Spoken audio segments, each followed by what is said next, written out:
My name is Stephanie Patterson, 27 years old. At my sister's engagement party, 50 guests, champagne tower, string quartet, my father lifted his glass. To our successful daughter, he said, eyes on Olivia. Our pride and joy. Then he turned to me, smirk barely hidden. And you? Still in love with that poor farmer? I kept eating, silent. Because they didn't know the man beside me, the one they'd seated near the kitchen exit, the one they'd never bothered to ask about, had quietly shaped things they couldn't imagine. They didn't know what he'd built while they measured worth in law degrees and salary figures. And when my sister's future father-in-law stood up, face pale, and said, "Wait, that's you?" That's when 50 witnesses watched my parents' carefully constructed world shatter in real time. But I'm getting ahead of myself.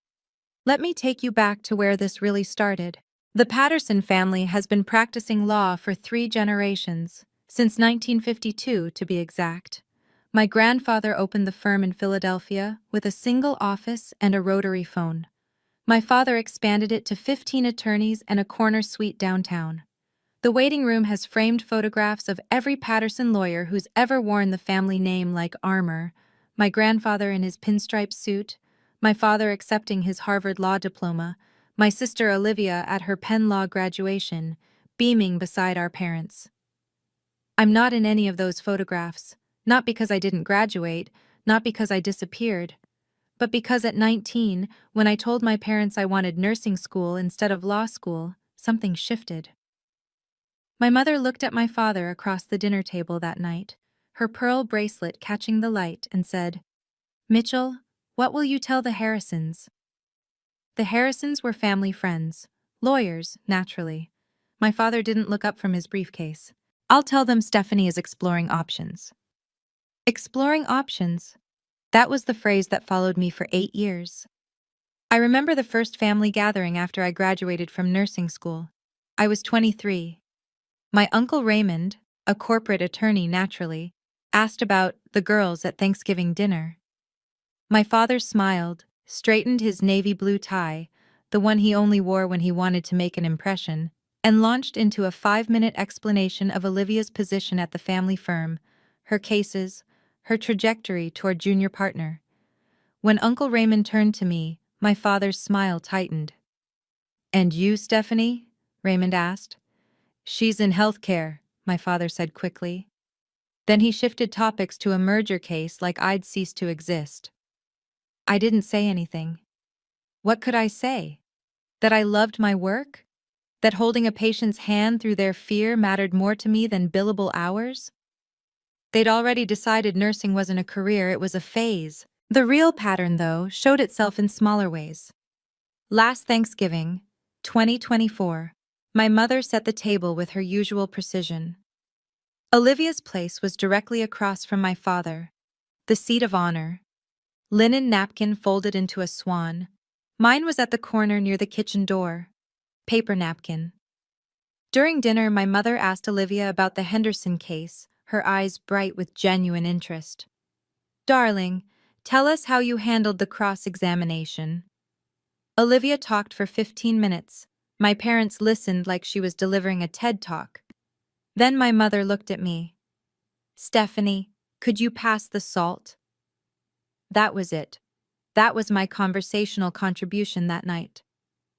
After dinner, I stood in the kitchen washing dishes, alone, as usual, and heard my mother's voice drift from the living room. "You really make us proud, sweetheart," she told Olivia. "You know that, don't you?" I turned off the water, stood there with soap suds dripping from my hands, waiting to hear if she'd say my name next. She didn't. But the moment that crystallized everything, the moment I realized they weren't just disappointed, they were ashamed, happened 8 months ago. I won an award. Nurse of the Year at Philadelphia General. They gave it to one nurse annually out of 320 staff members. I'd worked 60-hour weeks, 12-hour night shifts, held the hands of dying patients, advocated for families who had no one else. The ceremony was on a Thursday evening. 1 hour. I sent the invitation to the family group chat 3 weeks in advance. My father replied, "Stephanie, I have obligations that night. You understand." The next day, he attended a law firm gala where Olivia gave a 10-minute speech on pro bono work. I saw the photos on his Facebook, him in his tuxedo, beaming beside my sister. At my ceremony, I stood on stage alone, held my plaque, looked out at the audience and saw the empty seats I'd saved. I took a photo with the award afterward and sent it to the family chat. No one responded. Not that night, not the next day, not ever. I kept that invitation on my refrigerator for 3 weeks.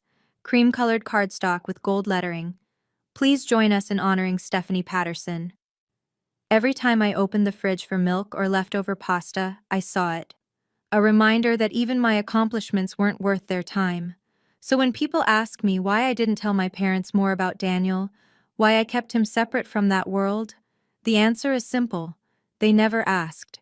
And even if they had, I'm not sure they would have listened. Have you ever felt invisible in your own family? Not because you did something wrong, but because you chose something different? Drop a comment if you know what that's like. Because what happened next made me realize I wasn't alone in that feeling. My sister, Olivia, is 30 years old. She's beautiful, brilliant, works 80-hour weeks at the Patterson firm, and earns $158,000 a year as a criminal defense attorney. She drives a BMW, wears Armani suits, and can argue a motion to suppress evidence in her sleep. She also lives in a cage. I don't mean that cruelly, I mean it factually. Every decision Olivia makes gets filtered through a single question. What would Dad say? I remember sitting with her at a coffee shop last spring. She was debating whether to accept a junior partner offer. "Do you think I should take it?" she asked, stirring her latte with mechanical precision. "What do you want?" I asked. She looked at me like I'd asked her to solve a calculus problem in ancient Greek. I don't know. What would Dad say?" "I'm not asking Dad. I'm asking you." She set down her spoon, stared into her coffee. "I guess I'd have to ask him." That's when I realized Olivia had never been allowed to want something just because it made her happy. Every achievement, every choice, every milestone had been measured against the Patterson legacy. She was successful, yes, but she'd never been free. Me? I was free the moment they gave up on controlling me. I work as a registered nurse at Philadelphia General. I make $68,000 a year. I work night shifts, 7 p.m. to 7 a.m., 3 or 4 times a week.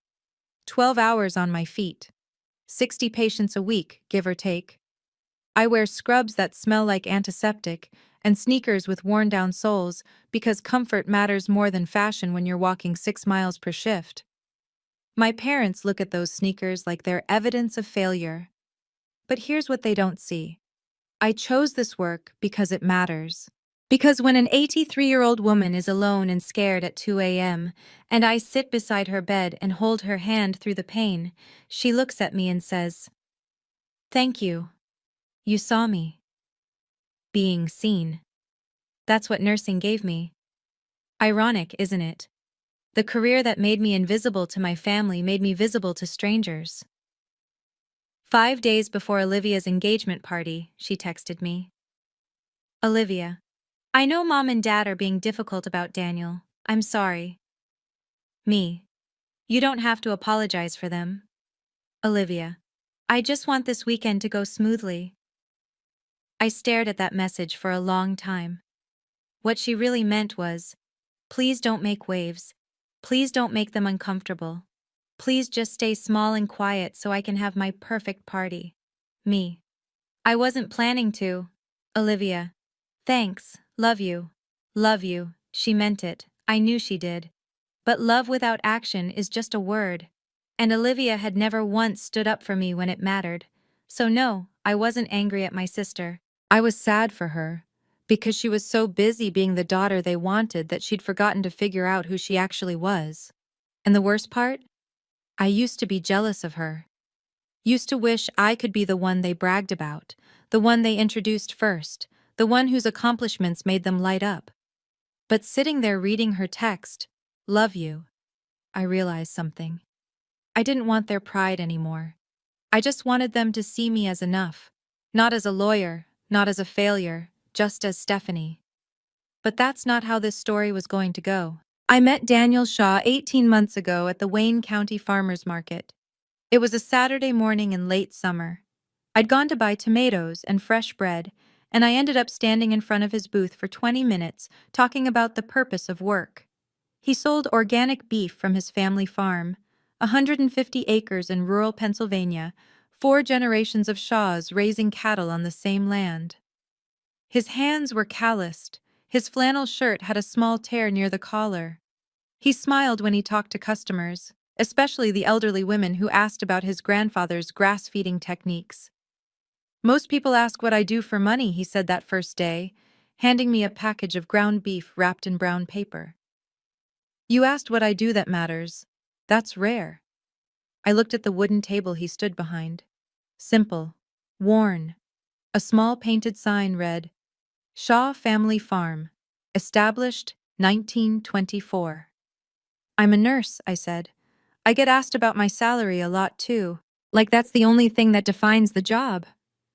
He nodded, smiled. "You get it then." We exchanged numbers, started texting, had our first real date 2 weeks later at a diner that served pancakes the size of dinner plates. He told me about the farm, about choosing to come back after college instead of taking a corporate job in Pittsburgh, about how his grandfather taught him that legacy isn't about money. It's about what you leave behind for people who come after you. I told him about my family, about the law firm dynasty, about feeling like a disappointment because I'd chosen nursing over courtrooms. Daniel listened without interrupting. When I finished, he said something I've never forgotten. "You don't have to explain them to me. I know what it's like to be measured by the wrong scale." I wanted to ask what he meant. Who had measured him? But he shifted the conversation, and I let it go. Some people carry quiet pain, and you don't push. Over the next 18 months, I learned a few things about Daniel Shaw. He was humble in a way that felt almost deliberate. He didn't talk about money, didn't name drop, didn't show off. He drove a 10-year-old Ford pickup, wore the same 3 flannel shirts in rotation, lived in a small farmhouse with his dog, a border collie named Iris. But there were inconsistencies. Small things that didn't quite fit the poor farmer narrative my parents had constructed without ever meeting him. Once, I saw an email notification on his phone. Grant Proposal Review, Shaw Foundation Board Meeting. "Why is someone emailing you about a foundation board meeting?" I asked, casual. He shrugged. "Old project. Nothing exciting." Another time, I noticed he had a MacBook Pro, brand new, the expensive kind with the extra RAM. Not exactly standard equipment for someone supposedly scraping by.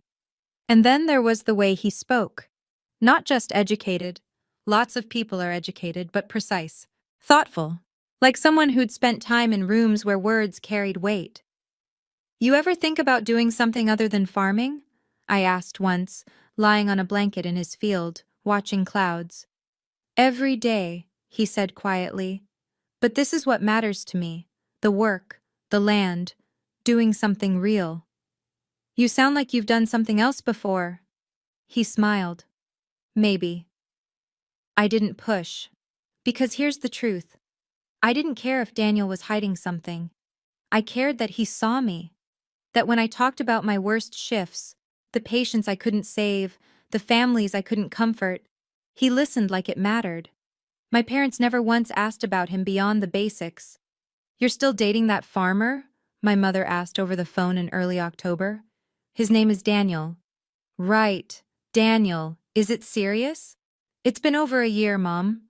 Silence. Then, "Well, you know best, I suppose." That was it. That was the extent of her interest. My father was worse. At a family dinner in November, he asked, "What does this Daniel person do for a living?" "He runs a farm, raises cattle." My father raised his eyebrows. "And that's sustainable? Financially?" "He manages." "I see." He sipped his wine. The conversation ended. They never asked where the farm was, how many acres, what Daniel studied in college, whether he had family, whether he made me happy. They saw farmer and made their judgment. And that judgment was not good enough for a Patterson. So when the invitation to Olivia's engagement party arrived, I already knew how this would go. The invitation came in the mail 3 weeks before the party. Thick cardstock, embossed lettering, the works. Olivia had handwritten a note at the bottom. "Hope you can make it, and bring Daniel!" Exclamation points, like she was excited, like this was going to be fun. The family group chat told a different story. Mom: "Stephanie, are you bringing a guest?" Me: "Yes, Daniel." Mom: "I see. Please remind him about the dress code." Dress code. Cocktail attire. As if Daniel didn't know how to dress himself. Dad: "Cocktail attire. No exceptions." He didn't say hello, didn't ask how I was. Just rules, standards, control. I didn't respond. What was the point? But 10 days before the party, I found out exactly how they really felt. I'd stopped by my parents' house to pick up a dress my mother insisted I try on, something she'd bought that she thought would be more appropriate than my own choices.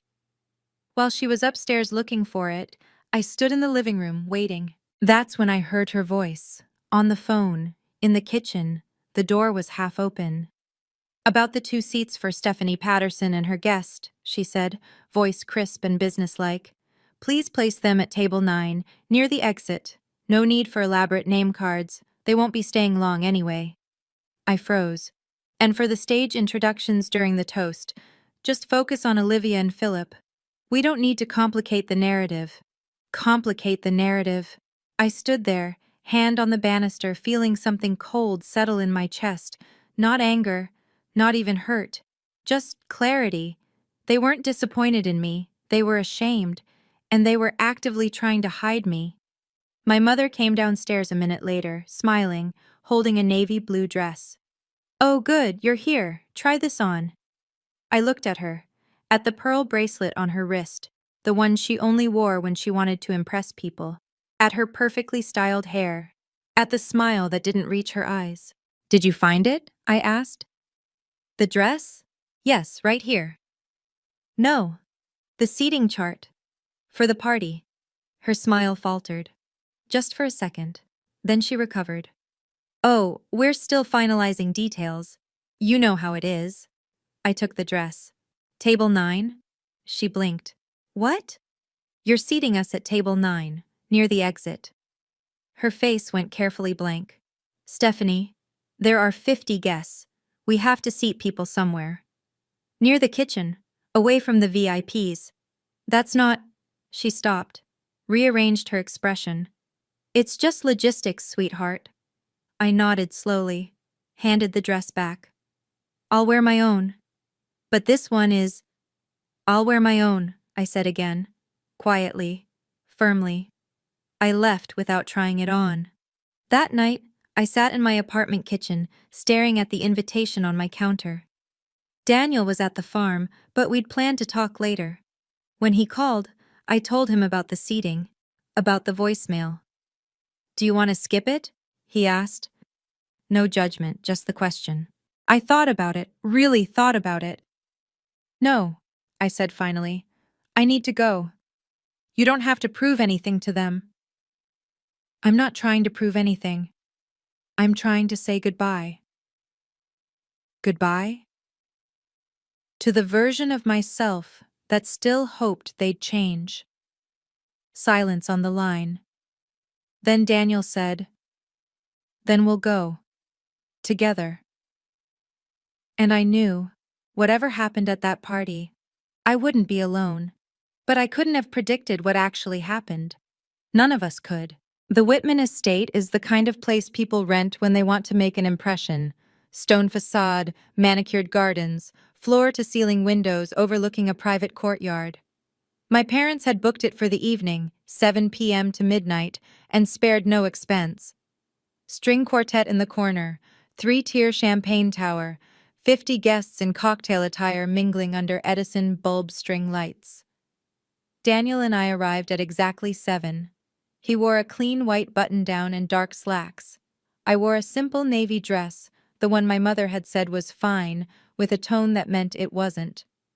My parents stood near the entrance, greeting guests. My mother in a champagne-colored gown, pearl bracelet glinting. My father in a tailored suit, posture perfect. When they saw me, my mother's smile tightened. "Oh, you're here." Not, "I'm glad you're here," not, "You look nice." Just, "You're here." She looked at Daniel. "And Daniel, correct?" She said his name like she was reading it off a name tag. "Yes, ma'am," Daniel said, extending his hand. She shook it briefly, didn't meet his eyes. My father nodded in our direction, one quick dip of his chin, then turned to greet the couple behind us with actual warmth. "Henry! Sarah, so glad you could make it! Come in, come in!" Judge Henry Ashford and his wife, Olivia's future in-laws. My father clapped the judge on the shoulder like they were old friends. Daniel and I walked past them into the main room. "Well," Daniel said quietly, "that was welcoming."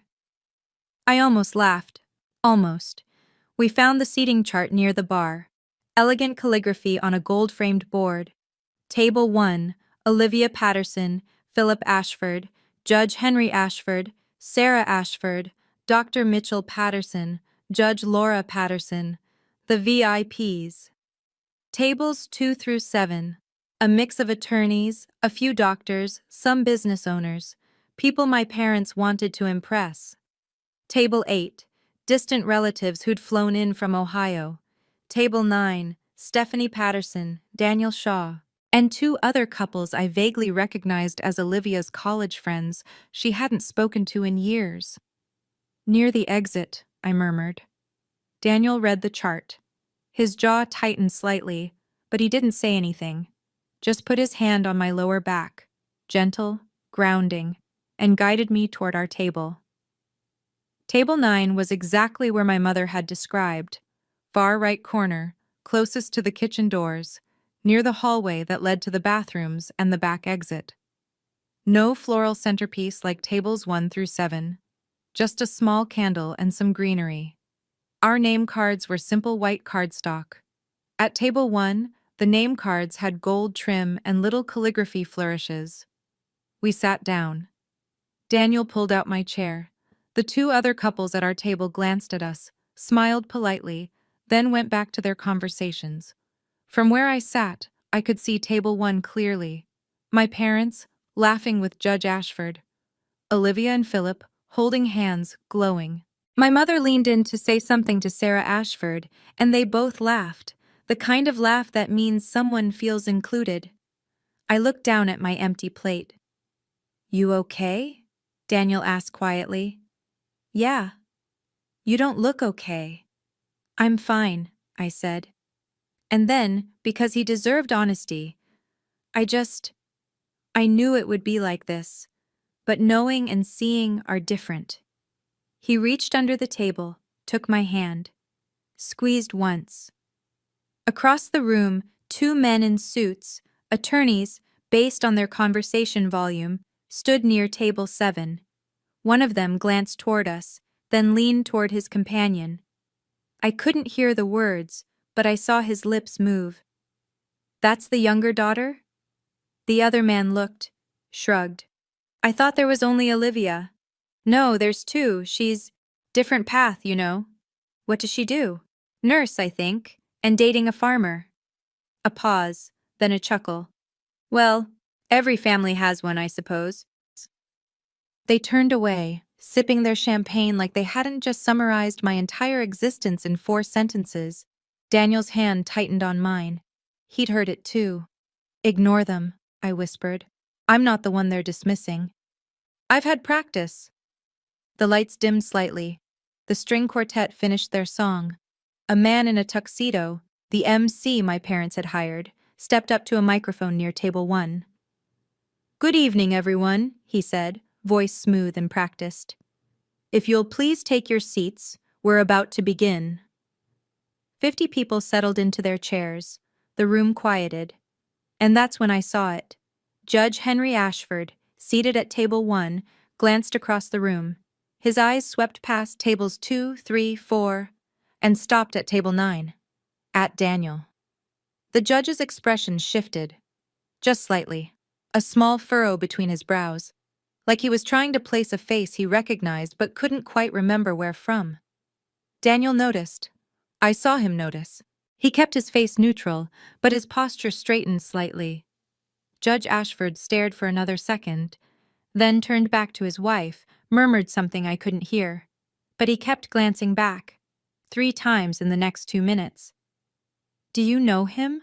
I whispered to Daniel. We've met, Daniel said quietly. When? A while ago. Before I could ask more, the MC spoke again. And now, to introduce the families of our guests of honor, please welcome Dr. Mitchell Patterson and Judge Laura Patterson, parents of the bride. Applause. My parents stood, waving graciously. The MC continued. Dr. Patterson is a renowned attorney here in Philadelphia, and Judge Patterson serves on the regional court.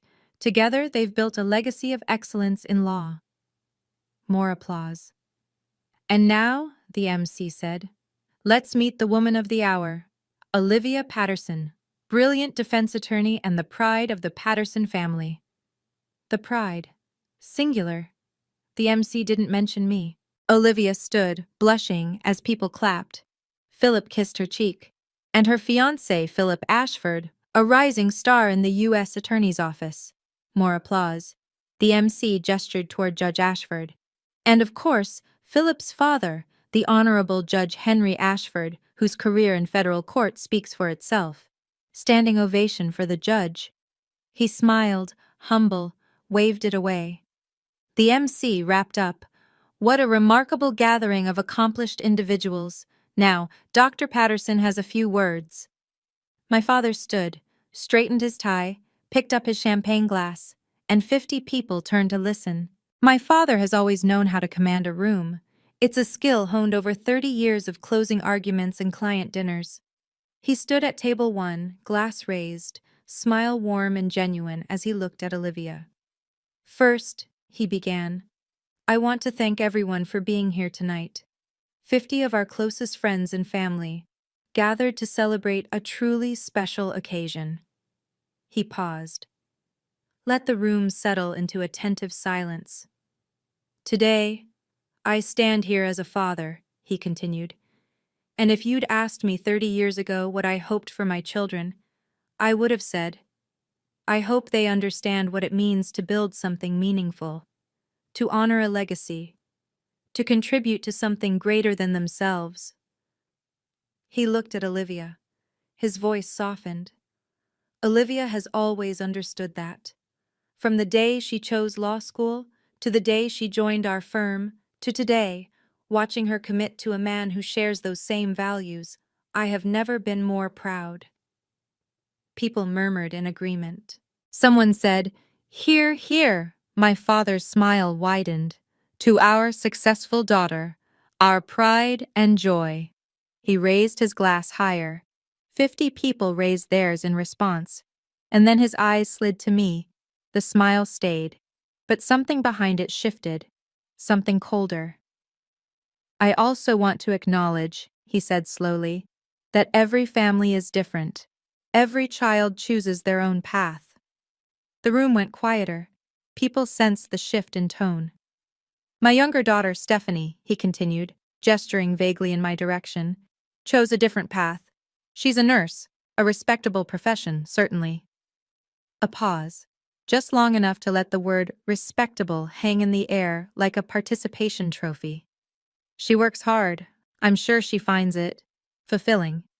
Another pause. Someone coughed. The sound echoed.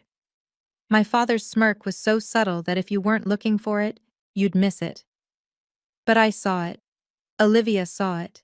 And from the way Daniel's hand tightened on his fork, he saw it too. And Stephanie is in a relationship, my father added, his tone shifting into something almost amused. With a farmer, if I'm not mistaken. A few people chuckled, polite, nervous. And you, Stephanie? He said, looking directly at me now. Still in love with that poor farmer? The question landed like a slap. 50 people turned to look at me. I didn't move, didn't flinch, just kept my fork in my hand, my face carefully neutral. My father didn't wait for an answer. He turned back to the room, raising his glass higher. I've learned over the years, he said, voice smooth again, that some paths lead to success. He paused, let the word hang. And some paths lead to personal contentment. He smiled. At me.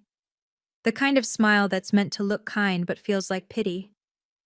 Today we celebrate the path of success. To Olivia. Our legacy in action. Our pride and joy. 50 glasses raised, 50 people toasted. My sister's face was red, not from happiness, from shame. Philip looked uncomfortable, shifting in his seat. But my parents? They looked satisfied. The room erupted in applause. People stood, clinked glasses. My father sat down, accepting handshakes and pats on the back. And I sat at table 9, staring at my untouched salmon, feeling 50 pairs of eyes on me. One tear started to form. I blinked it away before it could fall. Daniel leaned close. We can leave. No. Stephanie. I'm fine. I wasn't fine, but I wasn't going to give them the satisfaction of seeing me break. I cut a piece of salmon, put it in my mouth, chewed, swallowed. Across the room, someone laughed. The conversation resumed. The moment passed, except it didn't, because Daniel set down his napkin and stood up. The table beside us went quiet first, then the one beside that. A ripple of silence spreading outward as people noticed the man at table 9, the poor farmer in the flannel shirt, standing in the middle of my father's toast. My father looked over, frowning. Is there a problem? Daniel didn't answer right away. He just stood there, hands at his sides, calm and steady. And then Judge Henry Ashford's face went completely white. He stood up slowly, stared at Daniel like he'd seen a ghost. Wait, the judge said, voice barely above a whisper. Daniel Shaw? The room went dead silent. Is that you? Judge Ashford stepped away from table 1, walked toward us. Every eye in the room followed him. My father stood. Henry, is everything all right? The judge ignored him. He stopped 3 feet from our table, staring at Daniel like he was trying to solve an equation that didn't make sense. Daniel Shaw, the judge said again, louder this time. I didn't expect to see you here. Daniel gave a small, polite nod. Your Honor? Does the Foundation Board know you're attending public events again? Foundation, Board. The words hung in the air. My mother stood now, too. Henry, do you know this man? Judge Ashford turned to her slowly. His expression wasn't warm. Know him? Laura, this is Daniel Shaw, chairman of the Shaw Family Foundation. Silence. My father blinked. Chairman of what? The Shaw Family Foundation, Judge Ashford repeated, his voice taking on a tone usually reserved for explaining things to children. One of the largest charitable trusts in the Midwest, $1, $6 billion in assets, 60 education programs across 18 states. Someone gasped. I think it was one of the attorneys at table 7. Judge Ashford kept going. Daniel and I have worked together for 6 years. I co-founded the foundation with his grandfather back in 1998. My father's face had gone pale. I didn't know. No, the judge said flatly. You didn't ask. My mother looked at me, then at Daniel, then back at the judge. But he said he was a farmer. He is a farmer, Judge Ashford said. He runs the original Shaw family farm, 150 acres, been in his family for 4 generations. He looked at Daniel. But he's also one of the most principled men I know. Turned down 3 corporate board positions last year alone because he wanted to focus on the Foundation's rural education initiatives. A woman at table 4, someone I vaguely recognized as a fellow attorney, spoke up. Shaw Foundation? They're the ones who funded the Rural Nursing Scholarship Program, aren't they? Judge Ashford nodded. Among other things. Last month, Daniel committed $12 million to expand that program. He believes nurses are the backbone of the healthcare system. He glanced at me. Seems he sees value where others don't. The room was so quiet I could hear my own heartbeat. My father finally found his voice. Daniel, we had no idea. Daniel looked at him, calm, unflinching. With respect, Dr. Patterson, he said quietly, I was never asked. In 18 months, no one in this family asked what I did, what I cared about, or who I was. You saw a farmer and decided that was all you needed to know. He paused. Let that sink in. That says more about how you measure people than it does about me. No one moved. Judge Ashford spoke again, his tone sharp now. Mitchell, 2 weeks ago, I invited Daniel to sit on the Federal Court Advisory Council. Do you know what he said? My father shook his head mutely. He said no. He told me he wanted to focus on the Foundation's new rural healthcare initiative instead. The man has turned down more prestigious positions than most people will ever be offered. The judge's expression hardened. And you, in front of 50 people, you humiliated your own daughter for dating him. My mother's hand went to her mouth. Olivia stood, tears streaming down her face. Stephanie, she said, voice breaking. I'm so sorry. Philip stood too. He looked at his father, then at my parents. I think, he said carefully, that we need to pause this evening. But Judge Ashford wasn't done. You want to know what Daniel and I were working on last month? He asked my father. We were reviewing grant applications for rural hospitals. You know what he told me? He said, the people doing the real work, the nurses, the aides, the staff no one sees, they deserve our support. They're the ones holding the system together. He looked at me. Stephanie, I believe your father just called your career personally fulfilling, like it was a consolation prize. I couldn't speak, couldn't move. Daniel stepped forward, addressed the room. I didn't come here tonight to make a scene, he said. His voice was calm, but it carried. I came here because Stephanie asked me to, because she's kind and loyal, even to people who don't see her. He turned to my parents. You spent 18 months measuring me without ever asking a single question. You decided I wasn't good enough based on my boots and my truck, and that's your loss. But what you did to Stephanie, dismissing her career, her choices, her worth, that's something I can't ignore. My father opened his mouth, closed it. She holds people's hands when they're dying, Daniel continued. She advocates for families who have no one else. She works 12-hour shifts on her feet and comes home exhausted and still finds time to care about people, and you reduced all of that to personal contentment, like it was a failure. The silence stretched. Then my mother spoke, voice trembling. Stephanie, we didn't mean... Yes, you did, I said. It was the first time I'd spoken since my father's toast. Everyone turned to look at me. I stood, slowly. My legs shook, but I stood. You meant every word, I said. You've been saying it for 8 years. Maybe not out loud, but in every decision. Every time you seated me away from the important people. Every time you forgot to ask about my work. Every time you introduced Olivia first, and then paused before mentioning me. My mother's tears started to fall. I'm not angry, I said, and I meant it. I'm just done hoping you'll see me, done shrinking myself to make you comfortable. I looked at Daniel. He nodded. We're leaving, I said, and we walked out. 50 people watched us go. No one tried to stop us. 3 days after the party, my phone rang. Olivia. I almost didn't answer. But something, maybe habit, maybe curiosity, made me pick up. Steph, she said. Her voice was hoarse, like she'd been crying. Can we talk? About what? About everything. About mom and dad, about what happened. I sat down on my couch. Okay. Philip wants to postpone the wedding. I blinked. What? He said, her voice cracked. He said he can't marry into a family that humiliates people like that. He said if mom and dad don't make it right, he doesn't want to be part of it. Olivia, his dad is furious, Steph. Judge Ashford called Dad yesterday and told him he's withdrawing from the legal advisory board they're both on. He said he can't associate with someone who lacks basic human decency. I closed my eyes. And that's not all, Olivia continued.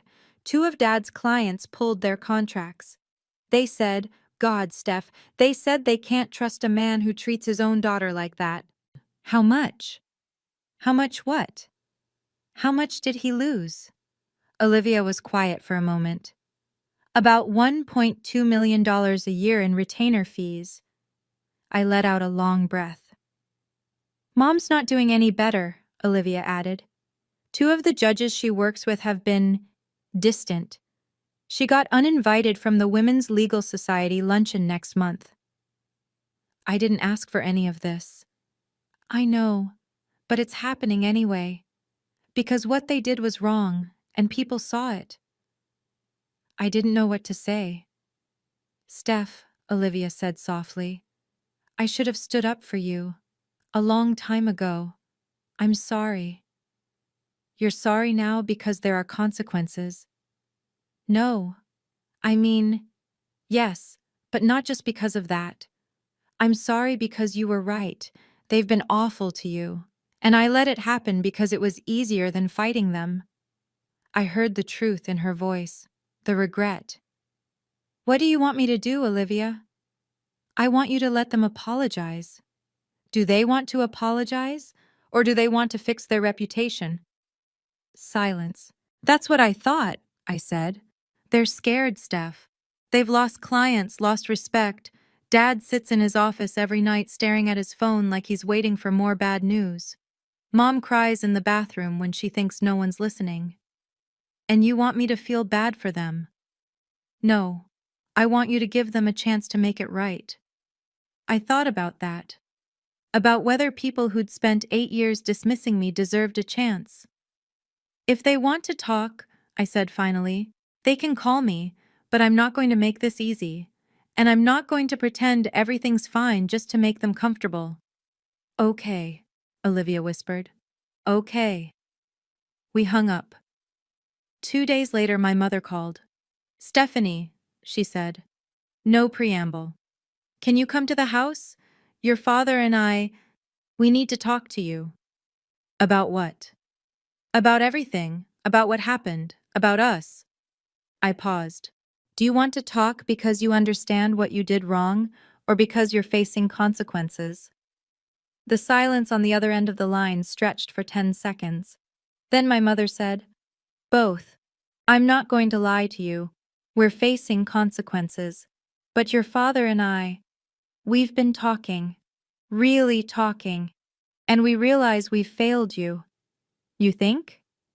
I know this doesn't fix anything, but please, come over. Let us try. I looked at Daniel, who was sitting across from me at my kitchen table. He raised his eyebrows. Your call. I'll come, I said. But this time, I speak. And you listen. Okay, my mother said. Okay. I drove to my parents' house on a Tuesday evening. Daniel offered to come, but I told him this was something I needed to do alone. The house looked the same as always. Brick facade, manicured lawn, the kind of place that screams successful family lives here. My mother opened the door before I could knock. Thank you for coming, she said. I stepped inside. My father was sitting in the living room. The same living room where those framed photographs hung. 3 generations of Patterson lawyers. Still no photo of me. Olivia was there too. She gave me a small, sad smile. We sat. No one spoke for what felt like an hour, but was probably only 10 seconds. Then my father cleared his throat. Stephanie, he said. Your mother and we didn't know. Didn't know what? I asked. That Daniel was someone important. I shook my head. That's the problem, Dad. You measured him before you knew him, just like you measured me. He flinched. You looked at his boots and his truck and decided he wasn't worth your time, I continued. You never asked what he did, what he cared about, whether he made me happy. You just saw a farmer and decided that meant failure. My mother wiped her eyes. You're right. I know I'm right. I've known for 8 years. We thought. My father stopped. Started again. I thought if I pushed you hard enough, you'd become the version of yourself I'd imagined. A lawyer. Successful. Part of the legacy. But I'm not a lawyer. No. You're not. He looked at me. Really looked at me. And I'm sorry. The words hung in the air. Are you sorry because you lost clients? I asked. Or because you hurt me? Both, he said quietly. I can't separate the two. I'm sorry for both. I nodded. Here's what's going to happen. If you want to fix this, we're doing family therapy. 8 weeks, 1 session a week. And in the first session, I'm going to talk about 27 years of feeling invisible. About every time you chose Olivia over me. Every time you dismissed my work. Every time you made me feel like I wasn't enough. My mother's face crumpled. And you're going to listen, I said. No interruptions, no defenses. No, but we didn't mean it that way. Just listen. My father nodded. Okay. And if you can't commit to that, if you can't sit in a room and hear how much you hurt me, then we're done. I'll be polite at family events, I'll send birthday cards, but that's it. We'll do it, my mother said quickly. We'll do whatever it takes. I looked at Olivia. She was crying silently. And you, I said to her, you need to figure out who you are outside of their expectations, because you've spent 30 years being the perfect daughter, and I'm not sure you even know what you actually want. She nodded. I know. I stood up. I'll see you next week. The therapist's name is Dr. Brennan. I already booked the first session. I walked to the door. Stephanie, my father called. I turned. I'm proud of you, he said. I should have said that a long time ago, but I'm saying it now. I'm proud of you. I didn't respond, just nodded, and left. Daniel was waiting in his truck outside. When I got in, he asked, How do you feel? Free, I said. For the first time in my life, I feel free. He smiled, started the engine. As we drove away, I looked back at the house one more time, and I realized something. I didn't need them to see my worth anymore, because I finally saw it myself. So here's what I learned from all of this. Worth isn't measured in salary, it's not measured in job titles or law degrees or how many people know your name. It's measured in how you treat people when no one's watching. Daniel taught me that. He'd built a life of meaning, quietly, humbly, while my parents were busy measuring success in dollar signs and prestige. And me? I spent 8 years trying to earn love from people who'd made up their minds about me before I'd even had a chance. But I'm done with that now. My parents and I are in therapy. Some weeks are hard. Some weeks we make progress.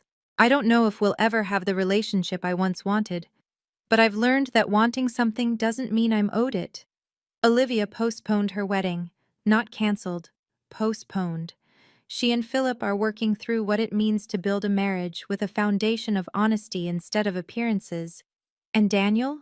He's still Daniel, still farming, still running the foundation, still refusing to let wealth define him. We're still together.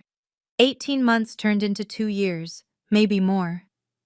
He asked me the other day, Do you regret going to that party? I thought about it. About the humiliation, the toast, the moment everything fell apart in front of 50 people. No, I said. Because it forced the truth into the open. And sometimes that's the only way things can change.